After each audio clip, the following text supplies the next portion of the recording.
பிஸ்மில்லாஹிர் ரஹ்மானிர் ரஹீம்.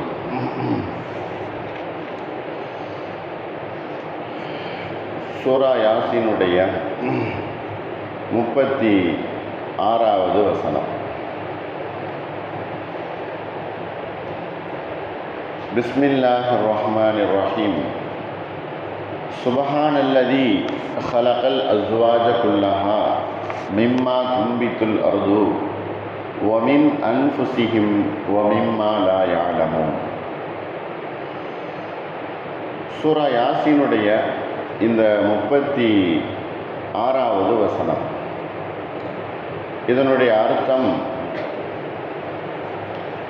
சுபஹான, அல்லாஹ் பரிசுத்தமானவன். சுபஹான அப்படின்னு சொன்னால் அல்லாஹ் பரிசுத்தமானவன், தூய்மையானவன். அல்லதி ஹலகல் அஸ்வாஜ குல்லஹா, எல்லா பொருளிலையும் அவன் ஜோடி ஜோடியாக படைத்தான். அல்லதி ஹலகல் அஸ்வாஜ குல்லஹா, அனைத்தையுமே அவன் இணையாக துணை துணையாக படைத்தான். அப்படிப்பட்ட அந்த அல்லாஹ் தூய்மையானவன். மிம்மா துன்பித்துல் அர்து, பூமிகள் எதை முளைக்கச் செய்கிறதோ, பூமி எதை முளைக்கச் செய்கிறதோ அதிலிருந்து அவன் ஜோடி ஜோடியாக துணை துணையாக படைத்தான். அப்படிப்பட்ட அல்லாஹ் பரிசுத்தமானவன். வமின் அன்ஃபுஸிஹிம், இன்னும் மனிதர்களையும் அல்லாஹ் ஜோடி ஜோடியாக படைத்தான். பூமியிலிருந்து விளையக்கூடியதையும் ஜோடி ஜோடியாக அல்லாஹ் படைத்தான். மனிதர்களிடத்திலேயும் அல்லாஹ் ஜோடியை படைத்தான், இணை இணையாக படைத்தான். அவனே மகா தூய்மையானவன். வமிம்மா லா யஅலமூன், அந்த மக்கள் அறியாதவைகளையும் அல்லாஹ் இணை இணையாக ஜோடி ஜோடியாக படைத்திருக்கிறான். அப்படிப்பட்ட அந்த அல்லாஹ் தூய்மையானவன் என்பதாக இதனுடைய பொருள். இந்த ஆயத்தினுடைய சுருக்கமான கருத்து என்ன அப்படின்னா, அல்லாஹ் பரிசுத்தமானவன். எதனால்? பூமியில் முளையக்கூடியவைகளிலே அல்லாஹ் ஜோடியை படைத்திருக்கிறான். இணையானதையும் துணையானதையும் படைத்திருக்கிறார். மனிதர்களிடத்திலேயும் அல்லாஹ் ஜோடிகளை படைத்திருக்கிறார். மனிதர்கள் அறியாத வைகளிலிருந்தும் அல்லாஹ் ஜோடியை படைத்திருக்கிறார். அப்படிப்பட்ட அந்த அல்லாஹ் தூய்மையானவனாக இருக்கிறான்.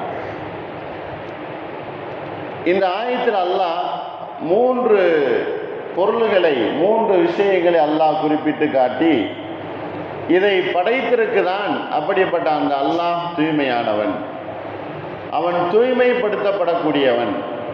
ஆகையினால்தான் நம்ம அதிகமான நேரங்களில் அவனை தூய்மைப்படுத்துகிறோம். சுபஹானல்லாஹ் சுபஹானல்லாஹ் அப்படின்னு தூய்மையாக ஆக்குகிறோம். அல்லாஹ் தூய்மையானவன் என்பதை நம்முடைய நாவுகளால் தூய்மையாக்கி நம்மை நாம் தூய்மைப்படுத்திக் கொள்கிறோம். அவன் தூய்மையானவன், பரிசுத்தமானவன், எந்த அழுக்குகளும் அற்றவன், எந்த குறைகளும் இல்லாதவன். அப்படிப்பட்ட அந்த அல்லாஹ்வுடைய பெயரை சொல்லி சொல்லி நம்ம தூய்மை பெற்றுக்கொள்கிறோம். ஆகையினால தான் நபி ஸல்லல்லாஹு அலைஹி வஸல்லம் அவர்கள் சொன்னார்கள், சிறந்த ஒரு திக்ர் சுப்ஹானல்லாஹ் என்பதாக சொன்னார். அப்படிப்பட்ட அந்த அல்லாஹ் இந்த ஆயத்தில் தன்னுடைய தன்மையை, சுப்ஹானல்லாஹ், தனக்கு இருக்கக்கூடிய அந்த ஒரு முக்கியமான ஒரு தன்மை அல்லாஹ் சொல்லுகிறான். சுப்ஹானல்லாஹ், சுப்ஹானல்லதீ ஹலகல் அஸ்வாஜ குல்லஹா மிம்மா துன்பித்துல் அர்து வமின் அன்ஃபுஸிஹிம் வமிம்மா லா யஅலமூன். பூமியிலிருந்து எதெல்லாம் முளைக்கிறதோ அவைகள் அனைத்திலையும் அல்லாஹ் இணையை ஆக்கியிருக்கிறான். இணை துணை என்பது பூமியில் முளையக்கூடிய எல்லா பொருள்களிலையும் இருந்து கொண்டிருக்கிறது. பூமியிலிருந்து எதெல்லாம் முளைகிறதோ அது 2 விதமாக இருக்குது. ஒன்று ஆணாக இருக்கும், இன்னொன்று பெண்ணாக இருக்கும். எல்லா செடி கொடியிலையும், செடி கொடிகள் மரங்கள் அனைத்திலையும் அல்லாஹ் வைத்திருக்கிறான். ஆண் பெண் இரு ஜோடிகளை வைத்திருக்கிறான். மகரந்தம் சேர்க்கை என்பது அதுதான்.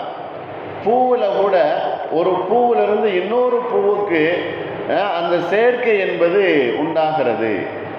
ஆகையினால தான் இரு இனங்களை துணைகளாக அல்லாஹ் படைத்திருக்கிறான். உலகத்தில் இரண்டு இரண்டாக உண்டாகும். சமீபத்தில் கூட ஒரு செய்தியை பார்த்தோம். ஒரே கிளையில் ரெண்டு பழங்கள், ஒன்று காயாக இருக்குது, இன்னொன்று பழமாக இருக்குது. அல்லாஹ் இரண்டு இரண்டை இணை இணையாக படைத்திருக்கிறான் பூமியிலே. அதே போல பேரிச்சம்பளத்தினுடைய மரத்திலேயும் இந்த மாதிரி ஆண் பெண் வகைகள் என்பது இருக்குது. பூமியில முளைக்கக்கூடிய எல்லா பொருள்களிலேயும் அல்லாஹ் இணை துணையை ஆக்கியிருக்கிறான். மனிதர்களிடத்திலையும் நம்ம பார்க்குறோம், ஆண் பெண் இரு வகையினர்கள் இருக்கிறான். இப்படி ஜோடியாக அல்லாஹ் ஆக்கிட்டான். மூன்றாவது ஒரு விஷயம், நீங்கள் அறியாதவைகளிலிருந்தும் அல்லாஹ் ஜோடியாக ஆக்கியிருக்கிறான். உங்களுக்கு தெரியாது, அந்த பொருளிலிருந்தும் அல்லாஹ் ஜோடியாக ஆக்கியிருக்கிறான். மனிதனுடைய உடலில் ஆண் பெண் இணைந்தாலும் கூட அல்லாஹ் இணையக்கூடிய அந்த நேரத்தில் குழந்தைகள் உருவாகுதல் என்பதும் நெகட்டிவ் பாசிட்டிவ் என்று சொல்லக்கூடிய ரெண்டு விஷயங்கள் இணையும் போது அல்லாஹ் அங்கு ஒரு உருவத்தை கொடுக்கிறான். சாதாரணமாக ஒரு விளக்கு, ஒரு லைட்டு, இதில் கரண்டும் எருத்தும் போகும் பொழுது அங்கு விளக்கு எரிக்கிறது. இது நாம் அறியாதவைகள். பூமியில் எத்தனையோ பொருள்கள் இருக்கு, கண்டுபிடிக்கப்பட்டிருக்கு. அது ரெண்டு இருந்தால் தான் அது அதனுடைய வேலையை செய்யும். இரண்டு கனெக்ஷன் இருந்தால் தான் அதனுடைய அதுக்கு எதற்காக வேண்டி படைக்கப்பட்டதோ அது அது செய்யும். உலகத்தில் அல்லாஹ் படைத்திருக்கிறான், வானத்தையும் பூமியையும் படைத்திருக்கிறான். இதுவும் ஒரு ஜோடியாக. சூரியன் சந்திரன் ஒரு ஜோடியாக. இப்படியாக உலகத்தில் நிறைய பொருள்களை, நாம் அறியாத பொருள்களை கூட இணை துணையாக அல்லாஹ் படைத்திருக்கிறான். நமக்கு தெரியாது, தெரியாதவைகள் கூட அல்லாஹ் ஜோடி ஜோடியாக படைத்திருக்கிறான். நமக்கு தெரிந்த விஷயம் இதுதான். விவசாயிகள்கிட்ட போய் கேட்டால் அவங்க ஆண் மரம் இருக்குது, பெண் மரம் இருக்குது. சில தென்னை மரத்தில் ஆண் மரம் இருக்குது, அதில் எந்த ஒரு காயும் பூவும் இருக்காது, அல்லது பூவும் இருக்கும் அதில் காய் நிற்காது. இது ஆண் மரம் என்பதாக சொல்லுவாங்க. பெண் மரம் நல்ல காய்களை காய்க்கும், அப்படிப்பட்ட பெண் மரம். அதே போல் இது பார்த்தவைகள், நமக்கு தெரிந்தவைகள், ஆனால் தெரியாதவைகளும் அல்லாஹ் உலகத்தில் நிறைய படைத்திருக்கிறான். ஒமிம்மா லா யாலமூன், அந்த மனிதர்கள் அறிய மாட்டார்கள், அவர்களுக்கு தெரியாது. அவைகளிலேயும் நாம் ஜோடிகளாக ஆக்கியிருக்கிறோம். கடலில் இருக்கக்கூடிய மீன்கள், கடலுக்கு அடியில் இருக்கக்கூடியவைகள், இவைகளிலேயும் அல்லாஹ் ஜோடி ஜோடியை படைத்திருக்கிறான். சின்ன சின்ன பூச்சிகளிலிருந்தும், சின்ன சின்ன எறும்புகளிலிருந்தும், சின்ன சின்ன வண்டுகளிலிருந்தும் அல்லாஹ் ஜோடி ஜோடியை படைத்திருக்கிறான். எப்படிப்பட்ட உயர்ந்த அல்லாஹ்! பறவைகளில் பார்த்தோம் அப்படின்னு சொன்னால் அல்லாஹ் மிகப்பெரிய ஒரு படைப்பு, பறவைகளுடைய படைப்பு. அதிலையும் ஜோடியை அல்லாஹ் ஏற்படுத்தி இருக்கிறான். ஜோடியை அல்லாஹ் ஏற்படுத்தியதுனால தான் அல்லாஹ் அதனுடைய ஈர்ப்பையும் ஒரு பிரியத்தையும் அதன் மீது உண்டு பண்ணி வைத்திருக்கிறான். அறிந்தவைகளும் இருக்கின்றன. நீங்கள் பார்க்கக்கூடியது கண்களால், நீங்கள் பார்க்காதவைகளிலிருந்தும் அல்லாஹ் ஜோடியை படைத்திருக்கிறான். என்ன காரணம்? அவன் தூய்மையானவன், அவன் பரிசுத்தமானவன், அவன் எல்லா குறைகளை விட்டும் நீங்கியவன், எல்லா அழுக்குகளை விட்டும் நீங்கியவன், பரிசுத்தமானவன், உண்மையாளன். உண்மைக்கு அவன் சாட்சியாக இருக்கக்கூடியவன். அவனுடைய பரிசுத்தம் இந்த உலகத்தில் நிலைநாட்டப்பட்டு கொண்டிருக்கு இந்த மாதிரி படைப்புகளை கொண்டு. இப்படிப்பட்ட ஜோடிகளான படைப்புகளை கொண்டு அவனுடைய அந்த பரிசுத்தம் என்பது நிலைநாட்டப்பட்டு கொண்டிருக்கு. சுத்தமான ஒரு மனிதன் தான் ஒரு படைப்பை படைக்க முடியும். நல்ல எண்ணம் உள்ளவன் தான் ஒரு பொருளை இயக்க முடியும், மனிதர்களுக்கு பயன் தரும்படியான ஒரு பொருளை கொடுக்க முடியும்.